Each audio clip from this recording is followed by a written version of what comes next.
Bonjour. Ruiné. C'est la ruine pour ce couple de Philippe qui vient de perdre ses revenus parce que Paul a guéri leur servante qui rendait des oracles. Aussitôt, Paul et Silas sont traînés sur l'agora. La foule justifie par son tapage l'accusation portée contre les apôtres. Ces hommes jettent le trouble dans la ville et invitent à suivre des usages que les Romains ne peuvent accepter. Pourtant, les Romains sont tolérants, tant que l'on n'introduit pas des règles et des coutumes interdites par leur loi. Or, les apôtres se comportent comme de vrais hors-la-loi. Les magistrats sont sans appel.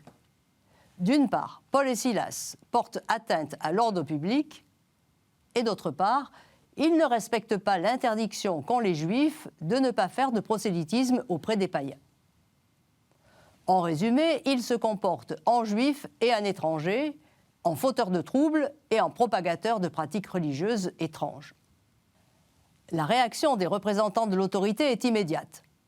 Ils dépouillent les apôtres de leurs vêtements et les font flageller avec des verges, conformément à la procédure de flagrant délit. Et finalement, ils les jettent en prison. Or, cette double sanction est une injustice, puisqu'elle est appliquée sans qu'il y ait eu la moindre enquête. Paul évoquera cet épisode dans sa lettre aux Thessaloniciens. Nous avions, vous le savez, enduré à Philippe des souffrances et des insultes. Si la prison n'est pas indigne du citoyen romain, la flagellation, oui. Paul et Silas s'insurgent et font valoir leur statut. Ils nous ont fait battre en public et sans jugement, dit Paul au lecteur, nous, des citoyens romains, et ils nous ont jetés en prison.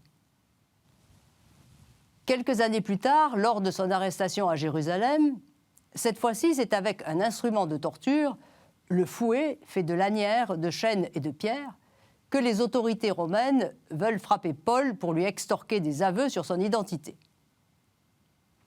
Mais là, se souvenant de ce qui s'était passé à Philippe, Paul réussit à faire valoir sa citoyenneté devant le tribun.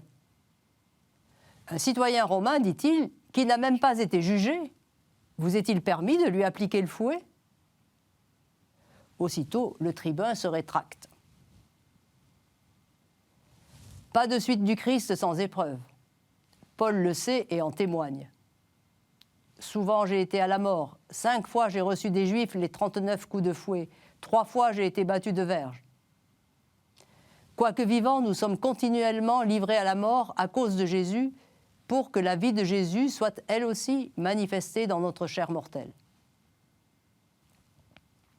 Sous les coups du fouet, ou dans d'autres formes de persécution, le chrétien, comme Paul, endure toutes sortes d'épreuves dans la mesure où la foi au Christ dérange l'ordre établi.